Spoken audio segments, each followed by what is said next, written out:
How to start a side business while working full-time. Hey there, fellow hustlers. Are you looking to take your career to the next level by starting a side business while working full-time? Well, you've come to the right place. First things first, let's talk about time management. It's crucial to find a balance between your full-time job and your side business.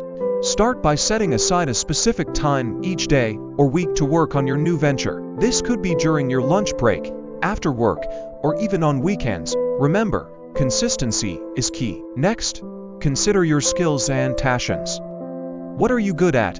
What do you enjoy doing? Your side business should be something that you're genuinely interested in and excited about.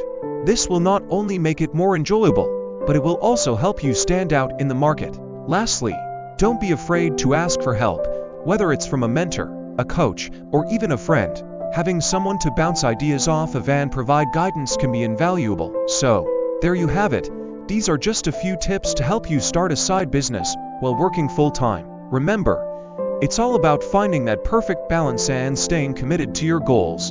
Good luck, and keep hustling. Now, once your business starts gaining momentum, it's time to think about scaling. This might mean investing more time, hiring additional help, or reinvesting your profits into marketing. But remember, scaling too quickly can lead to burnout, so be strategic. Scaling your business requires careful planning. Start small, test your ideas, and reinvest your earnings back into the business. When the time is right, you can even consider transitioning from part-time to full-time entrepreneurship. Thank you for tuning in, and don't forget to follow and subscribe for more helpful tips and advice. Stay awesome, and see you next time.